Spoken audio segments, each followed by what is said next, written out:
And now we're on. And see, that's how it works. You get ready and you're on. Monday, Hello, Wednesday, and Michael Friday, Knight. we're ready to go. That's New York Vinnie. I'm Michael Knight, and he's Cal Raleigh. By the way, the Mariners are going to trade Cal Raleigh to the Giants for balls and bats and uniforms. They want to get rid of him. They want to dump him. He didn't hit a grand slam last night, and they're done with him. Well, he's I know the feeling. My Giants fans are that way too. the big. No, no, no, no. I don't think anybody wants to get rid of him, Michael. I think that. I think that there's people that want to get rid of his nickname. That seems to be a little bit point of contention among people. But no, he's one of the guys that are I don't know if you So want to set say the this. heart and soul of this team because I think it's an effort. He's a new star, and he's an exciting player, and he's a dramatic winner, and they love Well, him. for 2 games, yeah, for 2 games, and he's been a consistent part of this team. What he does, and he doesn't get a lot of credit for, much like Dan Wilson didn't uh, before him, is he handles his pitching staff with great, Great skill. yes, a plum skill with Rembrandtistic artesian fervor that brings these pitchers to the top of their game. He knows how to call a game. He And you knows how to know, catch a game. that is a hidden talent that is almost impossible for fans to understand fully. The relationship between the catcher and the pitcher, and just calling the game. Well, how do you know when you call the fastball? How do you know when he's going to throw a curve? How do you know if he's going to try out his new slider? When do you call for it? What's working? What's not working? What do you stay away from? Well, that's And remembering what the batter is capable of. It's that's a why pitchers spend an hour with the catcher in the clubhouse prior to a game. good idea. There and mapping out how you're going to pitch these guys. What's this guy's tendency? Now it's easier today than it was in the past because now catchers have, the I forget what they call it system, but they can talk to each other. They got the signals. They got, they've kind of come into the 21st century a little bit, but a catcher still has to know. You still got to call it. The fastball or curve. What's it going to be? You still got to know what that hitter is going to do on a 1-2 count. What he's more likely to do on a 3-1 count. What tendencies this guy has. Catchers have studied mounds and mounds of videotape to see down to the things where how a guy stands in the batting box, in the batter's Sure. box, when he's in a certain count indicates how he's going to approach that ball, how Right. he's going to approach that pitch ball. It's the In part of fact, the game that batters should do that more often, Vinny. I think they should change their position in the box more often rather than get a stance and stay with it. Well, I think if you can do it, yeah. I mean, there's some guys that are just so honed in and focused in on where they need to be in the box that any little, as we've often talked about, any little thing that knocks them off of what they're familiar with can be I can't trouble play. for 'em. I can't play tonight. My socks aren't wet. Yeah, Don't or you I didn't want have them my fried dry? chicken before the meal, or I used to want before the them dry, game, but or now I need them wet, and if they're not wet, they're just right, but dry to a certain extent. I can't play. You get somebody else so to play third base. yeah. So you get this kind of player, and there are many of them. There's not just one or two. I mean, it's definitely and it's been all through baseball. It's not something you say, oh well, these kids today are spoiled or this or that. I mean, it's happened all through baseball. Is there are certain athletes that need things to be perfect for them to go in there and feel comfortable at doing what many people say is the hardest thing to do in sports: Hit the ball. hit the ball, hit a little ball with a big bat. It And it just probably hit it someplace they ain't. right to hit it where to hit it to Now, again, the style of the game has changed. It used to be that guys used to come up, especially in the National League, and try to move runners over, try to hit singles, try to hit doubles. Especially if they weren't power hitters, they were guys that would try to get a piece. What is it? Put the ball in play. There you go. Put the ball in play, because putting the ball in play will do two things. Number one, it'll get you moving. And number two, when you put the ball in play, chances are somebody's going to make a mistake. It keeps the game going. You can't win unless the ball is in play. You got to hit the ball. Yeah, you got to hit the ball. You got to put it in play, and hopefully you can have the kind of bat control that you see. Certain players have. Ichiro comes to mind in the beginning, where they can kind of dictate where they're going to hit the ball or how they're going to hit the ball. And guys with a lot of power say, if I hit it out, there's no one can catch it. I'm safe Right. if I can hit it out. Right. I'm And good. usually teams that win have a combination of the guys that Right. can point the ball where they want to hit it, and guys that can hit the ball out. Ask do Cal it. Raleigh. He'll tell you that it's good to have the bases loaded when you hit a home run. Yeah, it's many people will tell you that. I'm sure Willie McCovey would tell you that if he were here to tell you. He was a guy that hit a ton of grand slam home runs. It's just it's always better to have the bases loaded when you hit a home run, because that's the maximum number of runs that you can score on one play is 4. I don't think you can score more than 4. They haven't changed it that much yet, have they? Let's see. You hit the home run. That clears the bases. The batter is at home plate. I don't see how you can get another run out of there. They haven't changed that quite yet, which is, believe me, a good thing, because I think if they change that, it's time for me to go find something else. Well, there's a rule suggestion that if you hit it to the opposite field and it's a grand slam, you get 5 runs. But that hasn't been passed yet. No one has signed off on that yet.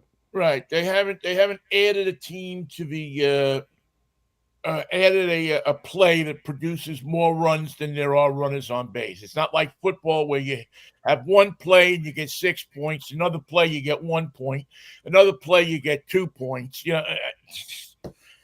Another play you get 3. I mean, you have to bring a calculator to the game with you.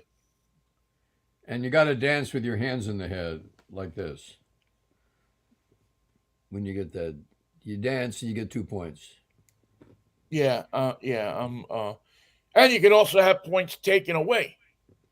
Although now in baseball, it's theoretically you could have points taken. I guess you always could, but it has to be. It only would be in days of yore. It would only be if you missed second base. Or third base, or whatever base. You didn't touch a base as you were going around. Which happens. Which has happened, yes. The appeal play would be they would throw it to the guy who would touch the base, and the umpire would go, "You're out." And that run that you scored comes off the board because you didn't touch the proper base. Who was the guy? Bonehead Merkel for the Giants. Affected that play. There was a great story about Casey Stengel, who I believe it might have been Frank Howard. I can't remember who it was. No, it wasn't Frank Howard. It was somebody hit a home run. Maybe it was Throneberry. But somebody hit a home run. Marvelous Marv. And the umpire, the appeal played it, and the umpire with second base called him out. So Casey Stengel, comes running out of the dugout, running out to second base to argue. And the umpire, who's at second base, stops him and says, "Casey, you didn't touch third either."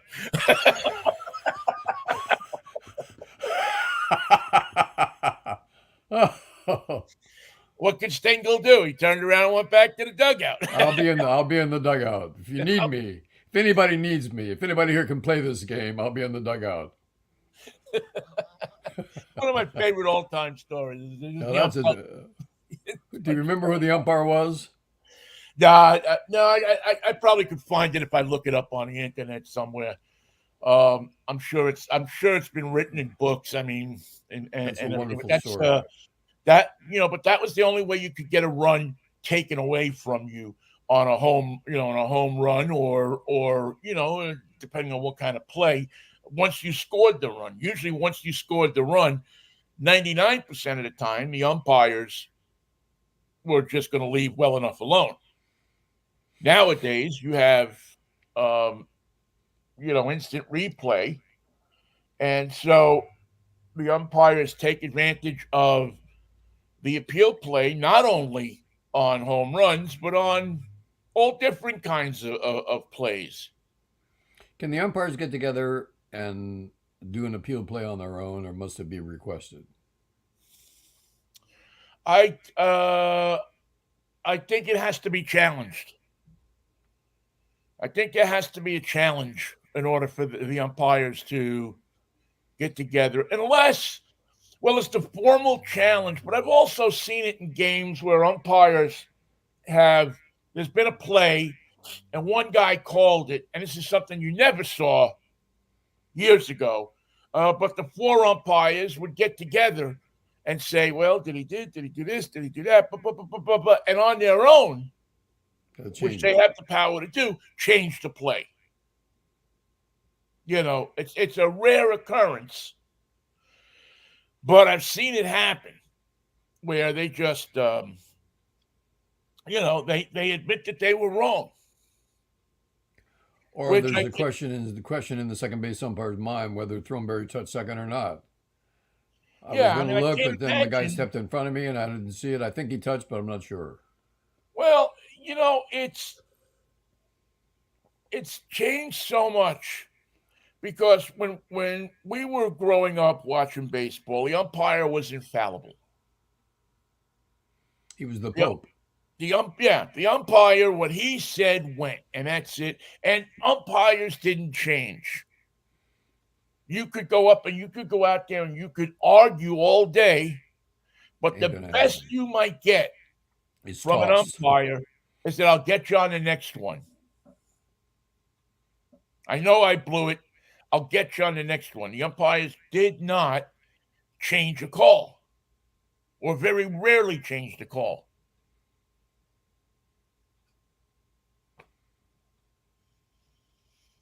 You just didn't see it.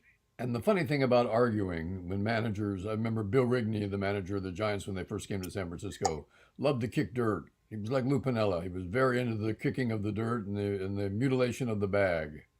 Um, but nothing ever came of it. No manager ever argued and made a case for himself that was so irrefutable that the umpire said, you know, you're right.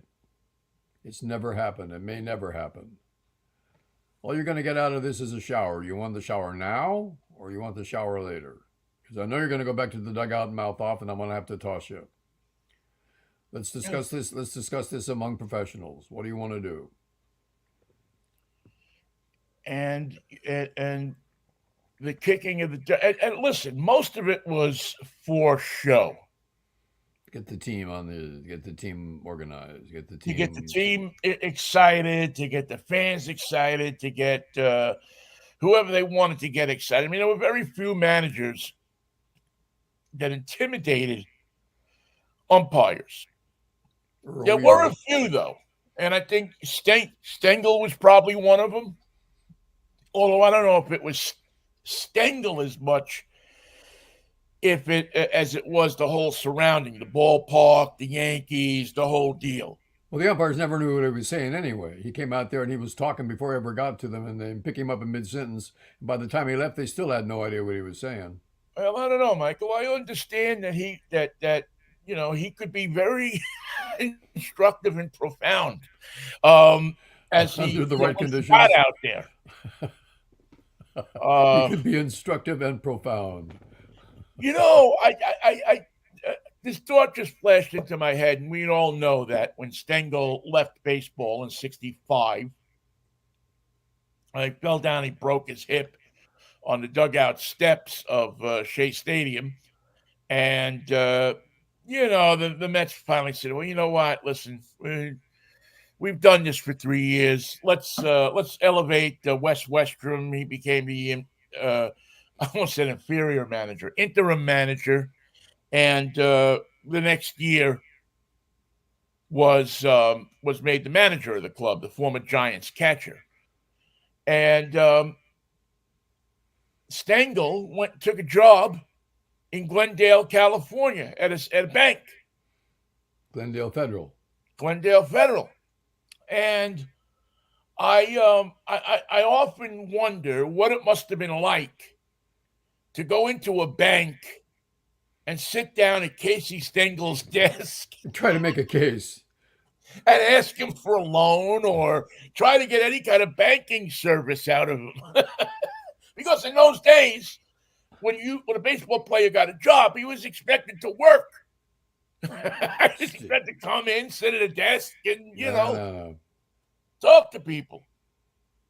I just couldn't imagine some guy, in Southern California, just walking into that branch of the Glendale, and there's Casey, saying, all right, well, what do you need a loan for? We got the best loans and loan banking and banking loans that have ever been loaned to anybody from a bank. We got loans that indicate, we got loans that'll make you richer. Unfortunately, it will make us rich too. It must have been. I remember the billboards for Glendale Federal and Casey's face on them. When you were driving on 101 coming into Camarillo and Ventura County, there'd be the first one up on the hill. Casey Stengel, come on in, Glendale Federal. I'll make you a deal. Yeah, no toaster. You get to converse with me for a few minutes.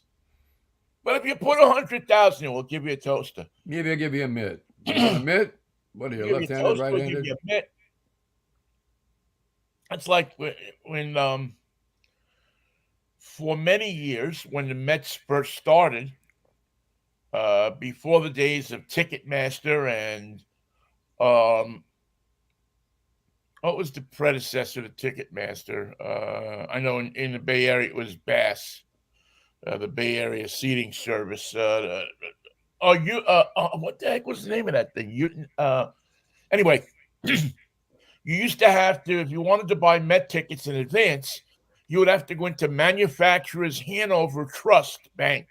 That was the only place you could get them? And that was the only place you could get them. Well, you could get them at the Mets ticket office at Shea Stadium.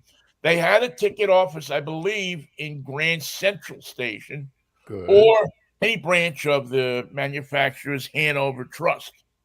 So you would go in, and so every once in a while, somebody would take, like my cousin, my aunt, my uncle wanted to go to a ball game. So you'd go over to the Manufacturers Hanover Trust that was on 82nd and Northern, and you'd buy your tickets in there. And you didn't get it. What you got was a voucher, and that voucher you'd take it to the ballpark and turn it in for a pair of tickets. Which I never quite understood the reasoning for that, except that I guess in sold out games. They were selling you a ticket. They were selling you a ticket, but they didn't know where it was going to exactly be, a certain level. Yeah. I'm trying to remember. They might have had tickets at one time and then went to the voucher system, but this was before. What was Ticketron? That was the name of the first ticket service, Ticketron.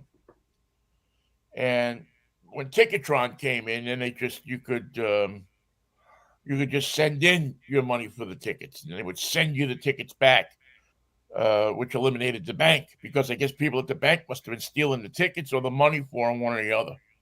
We're trying to run a bank here. What are you doing? Look at all these people in line for tickets. Yeah. Look, there's Cal Raleigh. I'll be damned. Anyway, yeah, Cal Raleigh is well, listen, the Mariners are going to need Cal Raleigh, and they're going to need Julio Rodriguez, and they're going to need all of these guys, the Mitch Hanigers, and all of these guys to punch out of this hitting malaise that they're in. If they're going to stay in first place, and they're going to want to try to do it without trading for somebody and giving up a decent portion of what they have down on the farm. And you think that if the trade was made, the Mariners would have to trade pitching for hitting? Well, they ain't got anybody that hits. They're not going to have to trade pitching for hitting, or they're going to have to, trade prospects. They do have a number of the higher rated prospects down at Tacoma and at Double A, I believe, in Alabama. I think there is it Birmingham. I forget what city their Double A is in. But yeah, I mean, I don't see anybody on. Now, again, nobody's untradeable. I don't think there's any untradables on this club except maybe for Julio and some of the and a few of the pitchers. I don't think anybody has established themselves except for Julio, as I say, as a star that you wouldn't trade. Maybe Crawford. You wouldn't want to. You wouldn't want to upset the middle of your infield if you But could if help. Julio's having a bad year and it's based on something other than just the malaise, maybe they would trade him. I don't think there's. I mean, they have too much marketing built around them. There's too much fan excitement. I think about Julio What for was them his, to in your trade him, unless, opinion, unless they got a killer deal. in your view, what's wrong with him this year? I don't know. I to be honest with you, I just haven't watched him. First of all, I haven't watched him live enough, so I don't know what's wrong with him. I don't know if his timing is off. I don't know if he signed a big contract and there's a little of that going on. I don't know if his you know if he's not somebody who's cut out to be a leader on the team, and they put that pressure on him to be the leader. What could go wrong with a young player Yeah, with that just signed a big contract? I don't think he doesn't strike me as an Alex Rodriguez type of guy where you're sitting there going, is this guy better than he thinks he is, or is he let all of this stuff go to his head or anything like that? And I think that he's probably starting to come around a little bit. But he's still, I mean, he's gotten hits in I'm trying to think out of in the month of June, he's gotten hits in all but two of his games. He's had a multi-hit game three times. He went 3 for 4 against the Angels, 2 for 5 against the Royals in a win, I believe, and 2 for 5 against the White Sox. and is he playing every day? Yeah. Oh yeah. No, he plays every day. Yeah, he's Sometimes you give a guy a day off, it helps. Yeah, well, yeah. I mean, I'm pretty sure he's getting days off, but this is a guy that's he's not hitting that. He's not hitting that far under his Seasonal average. His average. I mean, he's hitting 270. He's hitting 271. That's better than I thought.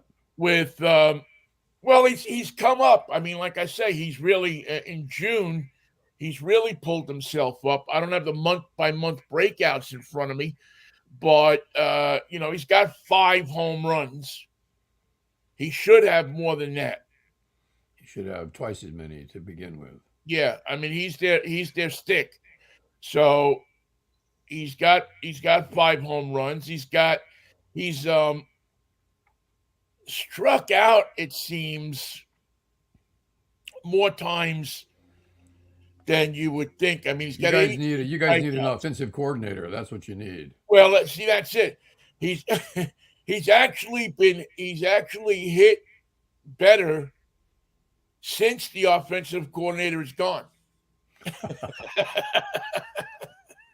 They're still coordinating. It's just not fixed on the offense. We're Yeah, coordinating he's going everything. somewhere else. So I don't know. It'll be interesting to see if he warms up. I mean, I still think I don't know. I still think that there are guys, especially some of the Spanish guys that are used to growing up in warmer climates, that come here and it's cold. Wait till you guys play in Cincinnati. It gets warmer there in the summertime. So it's I mean it's kind of tough on them, I think, sometimes. But you're playing indoors, right? Well, no, I mean, you got a roof, but it's not indoors. It's still cold. Here's a guy that's, and again, he's got 5 home runs this year. He should have, I don't know, I 15. would think he would have 10 by now, or a third of the way into the season. He hits an average of 30 home runs a year. So you would think he would have 10. But home runs aren't the only story. I mean, he's not driving runs. He's only got 25 ribbies. I ain't gonna do it. And I think you need more. I think you need more than that. I'm And trying to yet, think. so the surprise is that other people have put the Mariners in first place and are keeping them there against all odds. It's a good story. Well, I don't think he's. Again, I think if they are going to stay in first place, that they're going to have to. Somehow they're going to have to find some more offense. I don't know And what their run differential is, but I don't think it's. I think they may be among the worst in the league in run differential. their numbers are weird for a first place team, aren't they?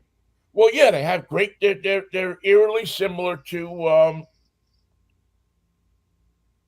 I don't know. I'm trying to think of it. They're all pitching, not great hitting, If but you boys, guys are yeah, starting to warm up. if you boys want to win the West, you better play more like the Yankees and less like the Angels. Well, I don't think they're going to play like the Yankees. I think that they're, I think that they need to find some more offense.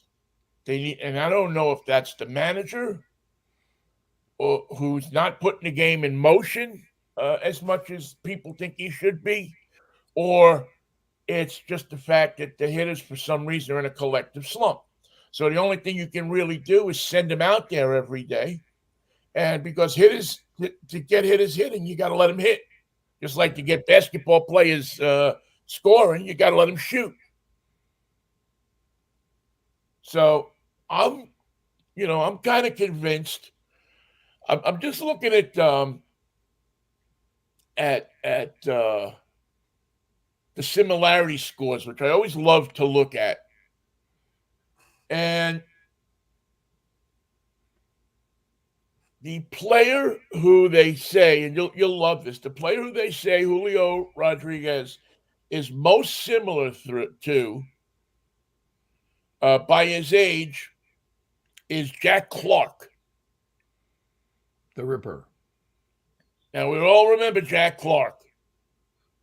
But they do have a bunch of really good. I mean, the list is really impressive here of who he is similar through 22 years old.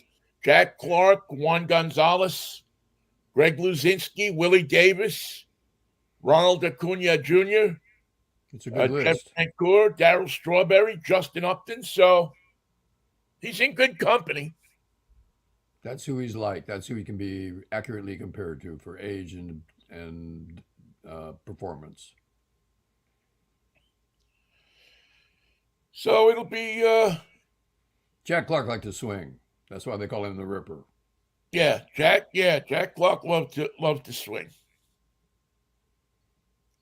Never looked good in the Cardinal uniform to me. No, it never worked.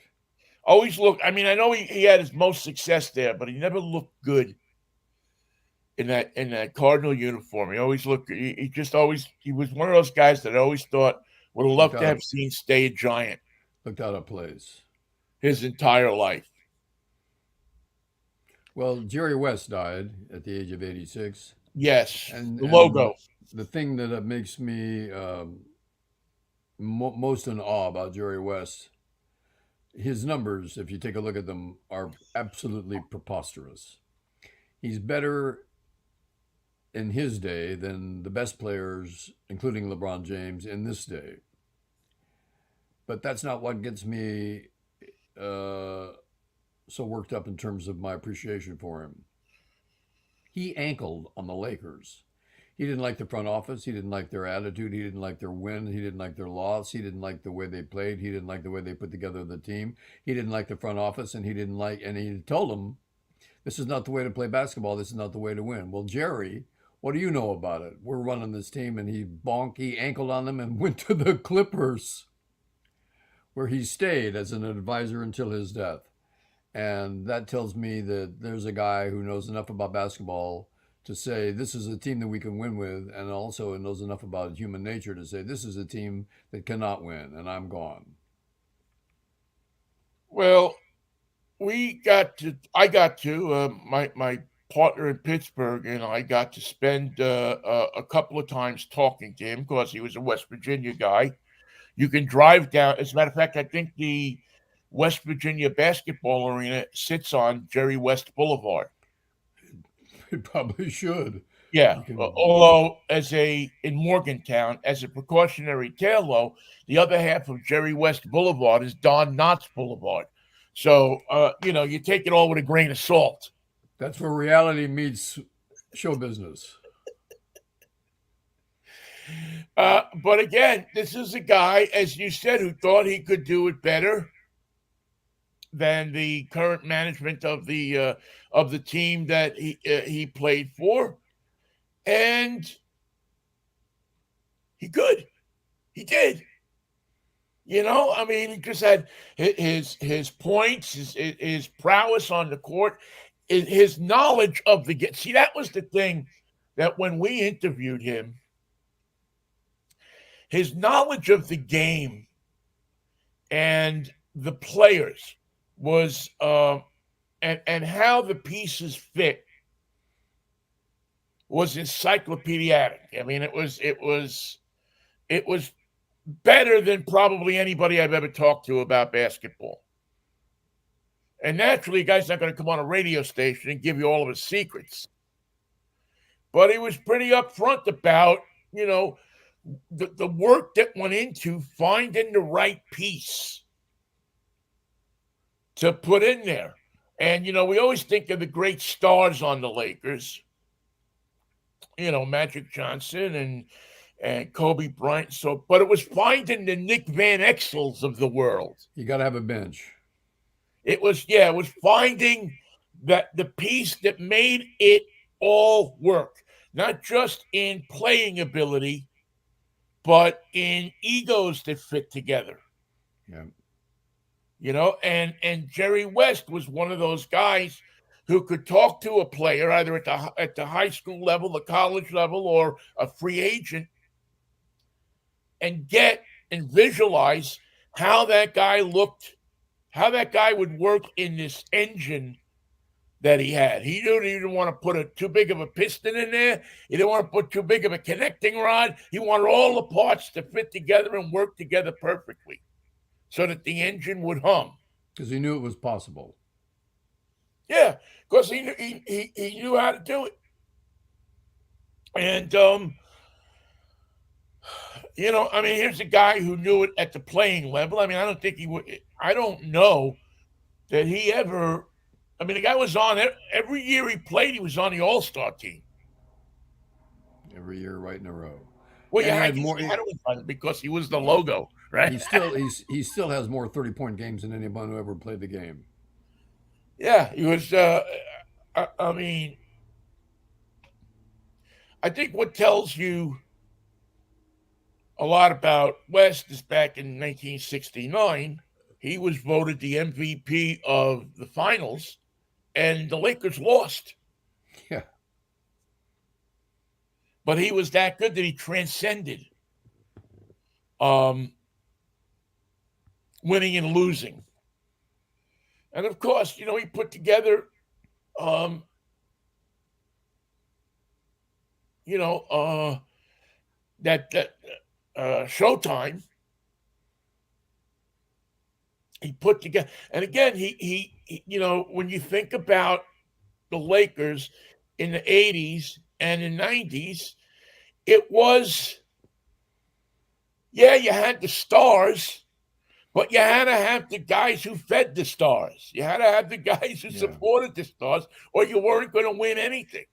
And he found those players.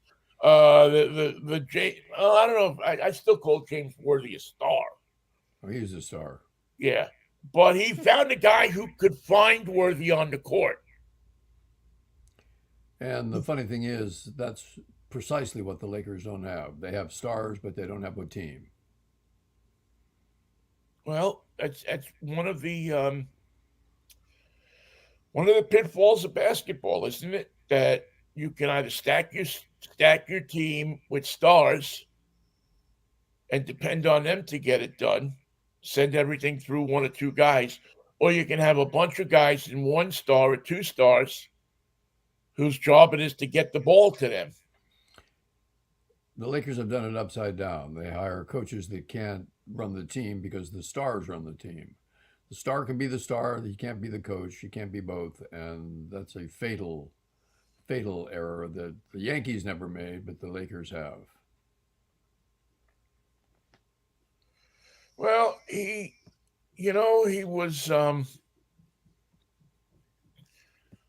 was a guy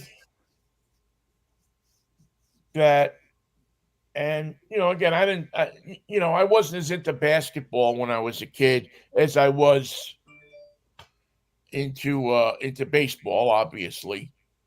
But he was one of those guys who, if he took a shot, he made a shot. Yeah. He didn't take stupid shots. He didn't take, when he made a play with the clock ticking down in the game, it was a meaningful play. It was almost in some ways as if people stepped back and let him do what he was going to do and just try to not let the other four guys do what they want to do. Like West is going to go out there and he's going to get you those points that he's going to get. And the trick is to stop the other guys on the team. Because we can't stop him. And also a guy who was brutally honest about his demons. Brutally honest about depression. Brutally honest about the things that haunted him in his life. I can't imagine that in It's not uncommon 1938. for perfectionists to feel that way. Yeah, yeah, Feel like they can't achieve it. yeah. I mean, I can't imagine it growing up in West Virginia, and I've been to West Virginia. I've lived near enough to it that I've been there a lot of times, and I can't imagine in 1938 it was a pleasant place to be. It can't be a good place to get your start. A lot of things are going to happen to you, but they're not going to be good. There's a couple of ways out of West Virginia, and one of them is, if you don't want to work in the mines, is to be a sports star. That's one way. That's one way to get out. Otherwise, you're in 1938. Your job possibilities exist around going into a hole in the ground every day. Did you know that did his family work on the mines I before? think they did. Yeah, I think, I think there were stories of some kind of abuse or something that was going on there. I'd have to go back and read the book, but uh, I always just kind of remember that there was something. Askew. Yeah, that there was something that was askew, and I'm just looking down this. It's a long way back to West Virginia when you look at the executive power that he inherited, that he wielded, that he had in the game. probably more so than his influence as a player. The unwritten influence was the work he did as an executive, molding the teams. Well, it was interesting in his. There was a couple of guys I can't remember. I know one was Bill Russell, but when he won the championships, and when he would have his success as an executive, that so many of his peers, people that played with him at the time, and so many of the people that he came up in the league with were happy for his success. I don't know the whole story behind it. I know though that he had trouble enjoying his success as a player, and a few people. There's a quote from Bill Russell that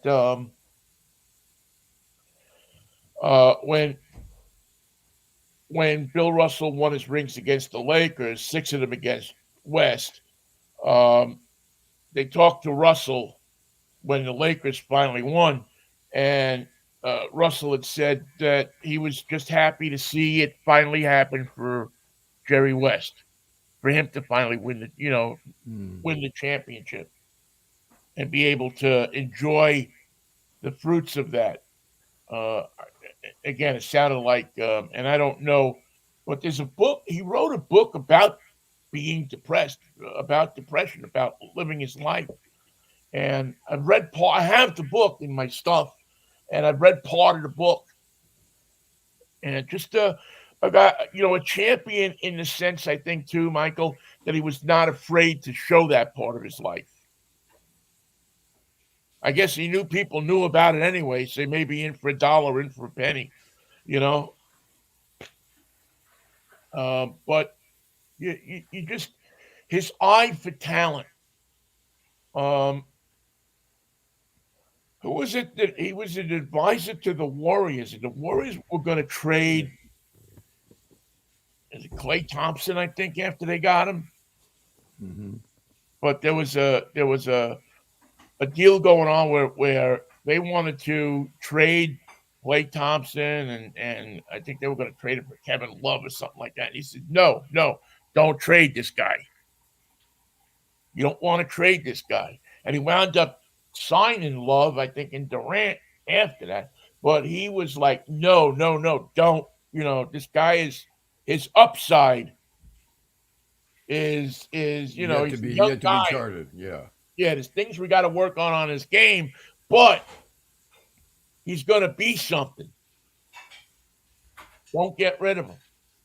He knew his talent, so yeah, Was he a hard interview or an easy interview? easy interview. He was well. He had some history with my partner Cookie. He knew they had Cookie had covered him. Um, As a I player? guess at West Virginia at some point, or not covered him at West Virginia, but he would always go back to West Virginia. I mean, he was really attached to the university there, and I guess Cookie had gotten to know him a bit, so he was an easy interview for us. I was actually in awe Of the course, I couple of would be. times that I talked to him. I was trying to yeah, but and we've done this. Everybody does interviews, even though nobody will admit to it. The last thing you want to do is ask a stupid question, What but you happened? try to dig something out that will get a response out of somebody. What's your favorite Uh, cop show? That was one of my questions. I don't yeah, know why. something along that. I remember I was interviewing Roger Staubach once, and I didn't just read the history of his sports career, but I read, about him, and I came up with this nugget that about the 1962 Army Navy game, he struck up a friendship with John F. Kennedy, Huh. and he had become an important part of the Army and Navy playing after Kennedy was assassinated. And something, if you just read the sports stories, you're not going to, but if you read a little bit about the guy anyway. And I asked him the question about that, and Staubach did like 15 minutes. I remember we blew through 2 breaks because he was talking about it. Wow. It was one of the most fascinating things I ever asked a player, and one of the most fascinating answers, because you could see that you touched something that not everybody asked him about every day. Right. You could see, and something that he wanted to talk about, something that he felt was important, and I guess he was impressed that these 2 guys from Pittsburgh knew it. Did some homework And knew a little bit about this. And so it was a fascinating. I mean, sometimes you get lucky, a la Chris Schenkel with the Sunbeam Alpine, and sometimes you get lucky because you did some hard work, and you went just past the 1 paragraph that you could read about the guy. And I just always remember that with Staubach. And West was the same way. I remember I came up with something. I read something about him and asked him a question. For the life of me, I can't remember what it was. I wish they had that interview online that I could listen to it. And I asked him a question, and I remember I was crapping in my pants when I was asking him the question, because, I'm talking to Jerry West. I'm not talking to some schlub. I'm talking to the logo. People don't want to hear me; they want to hear him. Yeah, and I think it was around the NCAA tournament when West Virginia was in the tournament, as they were several times under Bob Huggins. And I just remember it was just like a professional memory, But he was, I thought he was easy to interview. It wasn't easy for me to interview him. Right. I understand. It's one of those moments that you come up with where you think, am I even worthy enough to be talking to this guy? I felt that way about my interview with Rick Barry. Fortunately, he was on the phone, so we had some distance, but it was a moment that I had to prepare for. Yeah, there's certain people that you interview, either because they're either a hero of yours or so important that you don't want to mess it up.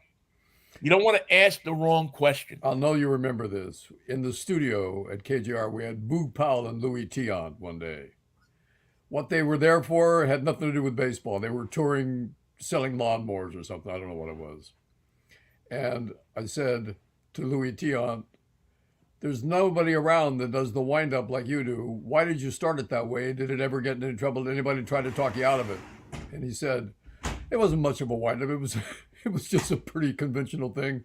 And Boog Powell says, well, you turned around and you were looking at center field, Louis. Did you know that?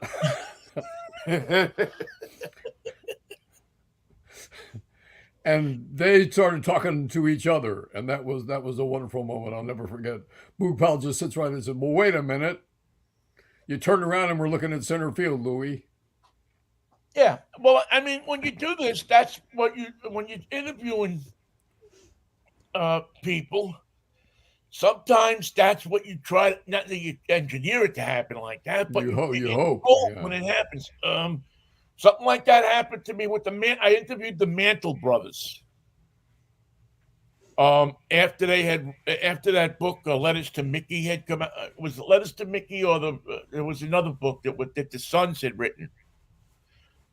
Mickey Jr. and David, I think it was, if I remember right. And they came in it was when I was doing the evening show. And they came in, and as soon as they heard my accent and saw the name of Vinnie, they relaxed. Right. And so now you had not an interview, but a 3-way conversation A chat. Yeah. a chat. You had this, and we went in, we got into things like, addiction and alcoholism and Of things like that, course. and what it was like to grow up with a dad like that, who everybody, it was, and they were very responsive to it. Matter of fact, David signed my copy of the Bud press conference, and he said, "Thanks for one of the best interviews I ever had." And I was just so proud of that, because you took them from a place that wasn't just Business. business. You took them into a personal place. I know we've done that. We did that together a number of times, sometimes It's a with good. great success, sometimes without. And then sometimes with a guy that had to run away from, Richard Simmons. Uh,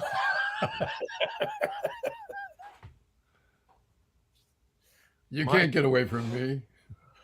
do you know that they're doing a TV movie about him? I don't know if it's a TV movie. It's like a Netflix, I think, movie about Richard Simmons. No, I did not know. You know now. I wonder. Nobody's called me to ask me about the.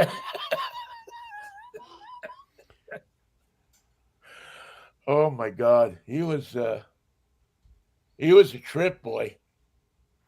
Always a trip. That was a strange dude. Hey, what about Joey Chestnut? Have you heard this story Yeah, about the? I feel for him. I think the hot dog makers of America have made a mistake.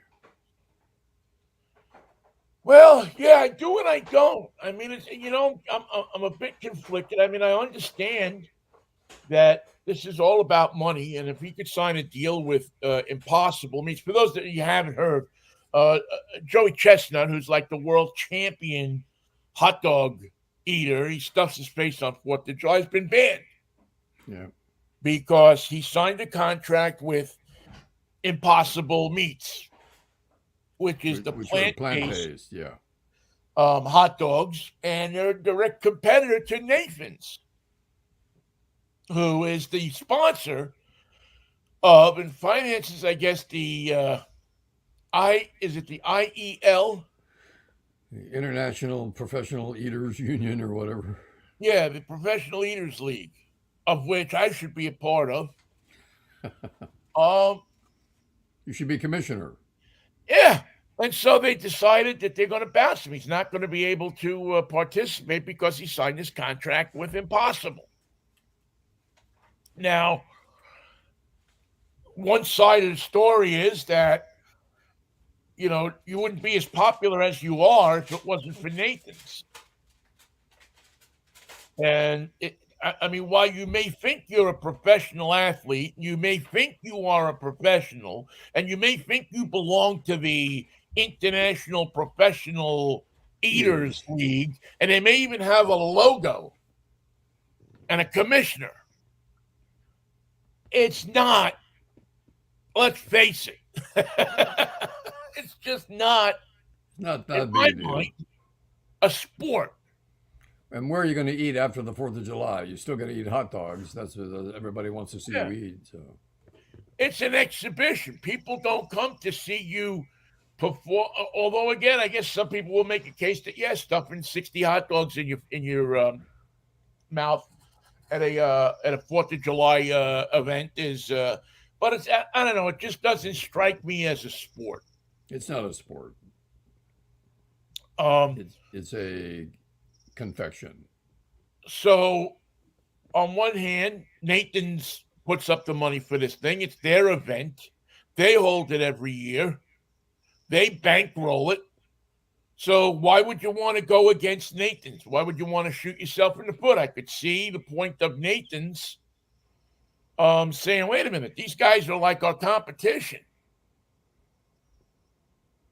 Not just in sense of the hot dogs, but it's just they're trying to tell people to not eat our product. Well, Not like they're saying, On the 4th of July, we'll see what happens. Obviously, somebody's going to win, and the rest of them are going to lose. But it's they'll not going to be find Joey. somebody else. He's not going to eat 68 hot dogs. And maybe by the time the 4th of July rolls around, you got a month, a little less than a month. They'll reconsider this thing and they'll look at it and they'll say, well, maybe we were wrong, and Joey Chestnut will be out there slopping down his hot dogs. But I think that it's a classic case of be careful of biting off the hand that feeds you. Well, it's also an example of, is there another Joey Chestnut that's right behind him that eats one hot dog fewer than he eats? Or is there a big distance between number one, the champ, and number two? Well, he was behind Kobayashi for how many years?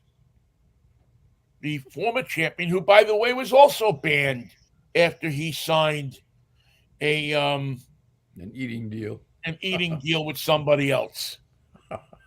So, at the very least, Joey Chestnut should have known from precedents.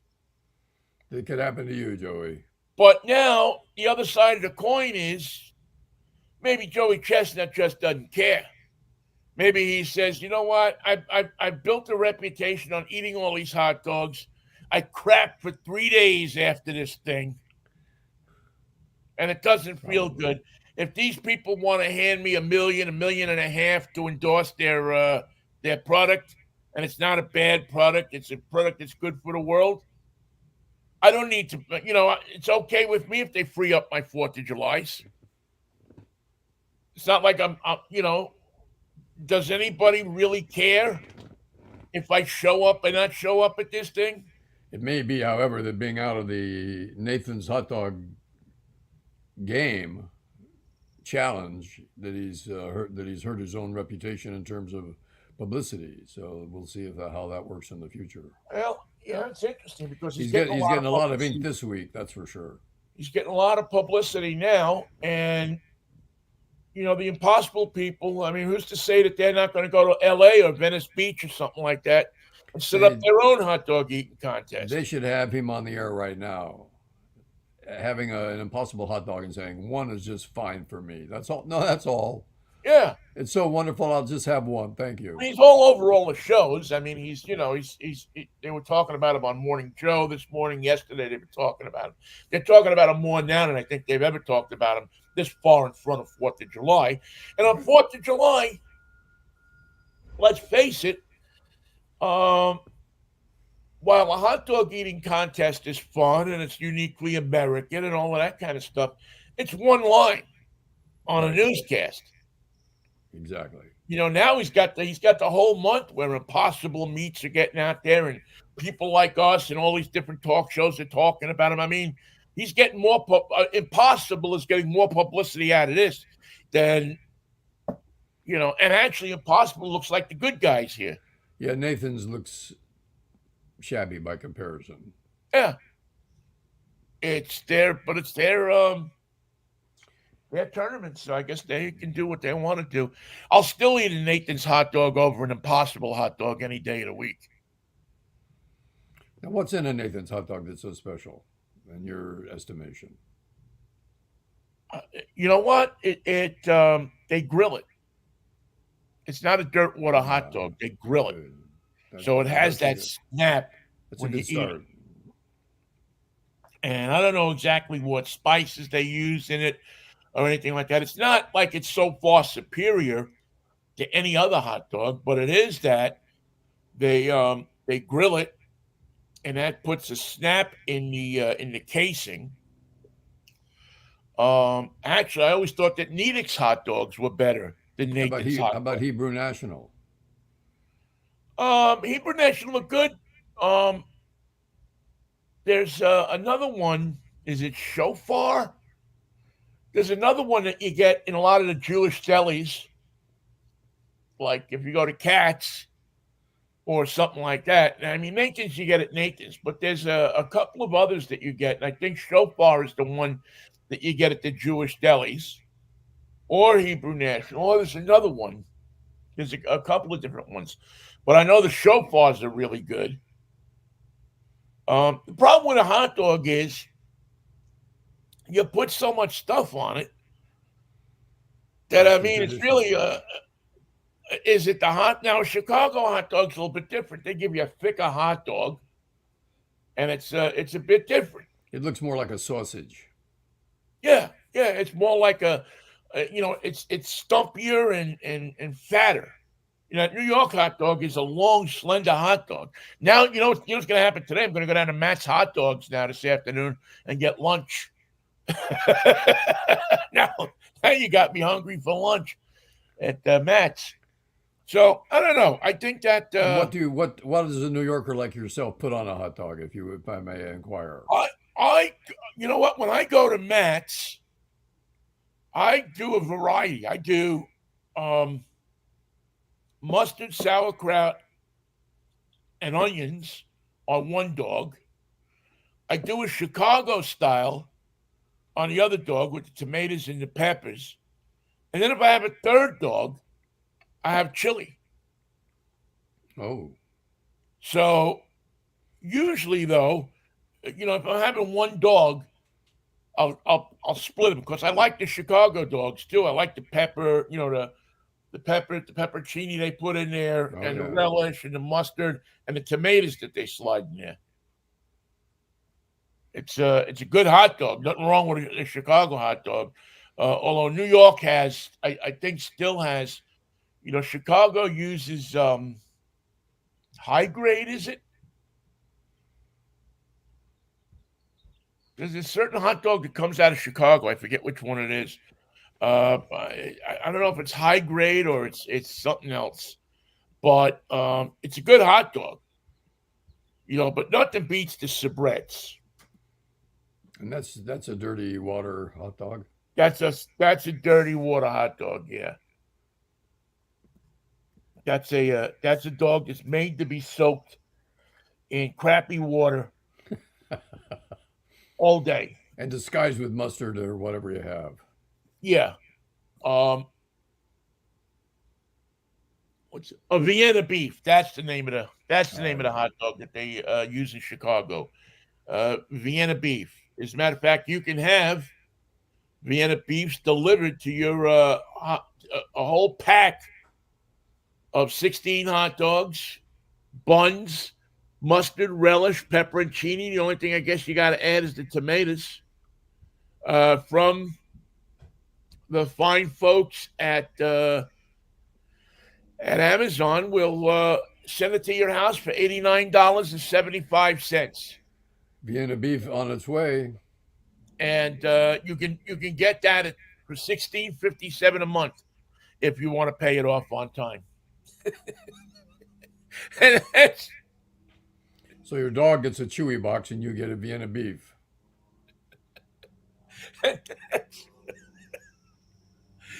89. Let's see, it's 89.75 for 16 hot dogs.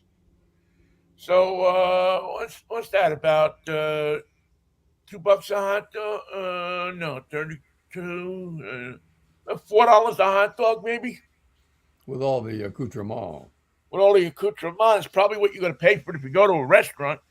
Except you have to provide your own tomato, onions, and pickle spears. But they give you the celery salt, the green relish, the yellow mustard, the sport peppers, and the hot dogs and buns. Just yellow mustard doesn't tell me much. Is it a spicy mustard? It's Vienna. It's no, it's not a spice. It's not like a Gulden's. No, this is like a regular yellow Yellow mustard. mustard. Like a French's. Yeah, which is usually what they use. I think in New York too, they use just regular yellow mustard. I don't think if you want fancy mustard, you Bring got it to. I on. guess maybe the hot dog wagons on the Upper East Side have the fancy mustard. Or a You choice know, of mustards. in the Silk Stocking District, you can get the fancy mustard. I understand.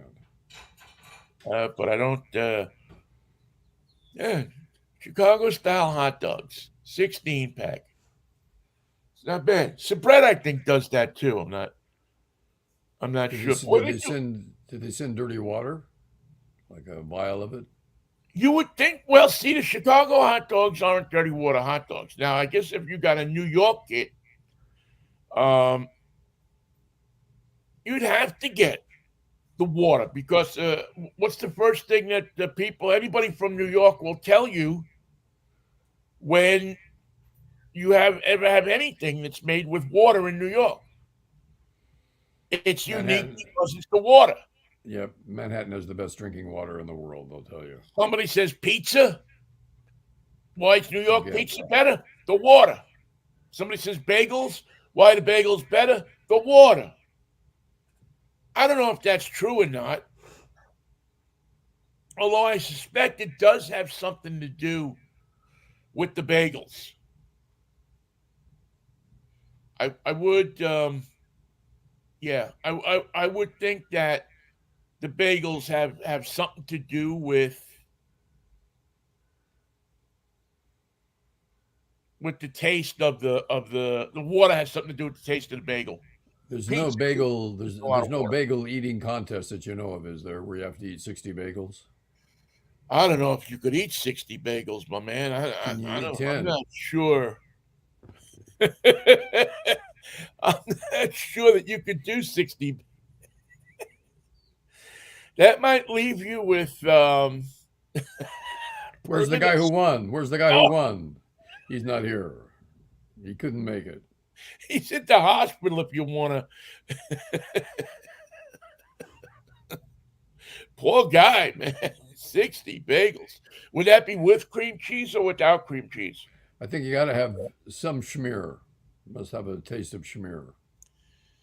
See, I like peanut butter on my bagels, though. You may have peanut butter. It's going to make it hard to eat 60, though, Vin.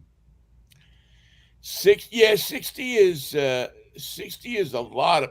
Oh man, yeah, that's a lot of bagel. Like I said, I don't think I could do 60. That's where the term "it takes a village" comes from. Oh, it would take more than a village, man. It would take. It takes a metropolitan area, a 3-state area. About 60 hot dogs with 60 hot dogs with salmon, cream cheese and salmon, onions, Oh, and no, capers. not going to happen. 60 bagels, I should say. I said hot dogs because they put cream cheese on hot dogs here, which I still consider to be bizarre. It had to be something that they came up with that was going to paint them into a corner. Be uniquely Seattle, like you don't understand because you're not from here. That's what's wrong with Cal Raleigh. Where's he from? I got no. I'm gonna hazard a guess with a name like Cal Raleigh. He's from North Carolina. Possibly. Vinegar. He's from Vinegar Bend. I mean, oh man, Cal Raleigh, where are you from? He was born in Cullowhee, North Carolina. We have a winner. We have a winner. Turkey dinner. On that note, Vinny, I'll see you for a freaky. That up, man. I'll see you for a Freaky Friday. The man's a genius. The man's a savant. The man reads Oh minds. my How did God. he come Well, up with just that? the name. I mean, it. I bet you he smells like tobacco too. Yeah. But they used to have those coupons on the back, Raleigh. All right, man. I will see you. I'll see you on Friday if the Lord's willing. The creek don't rise, pal. It'll be a Freaky Friday. I'll see you then, Vin. I'm going to be freakier than Wednesday. We're going to have the bagel eating contest. You'll see. It'll be fine. Oh, no, my stomach got peace, love, and Manischewitz, baby. What a wine. See you, Vinny. See you, Mikey. Thank you all for listening, too. Always appreciate it.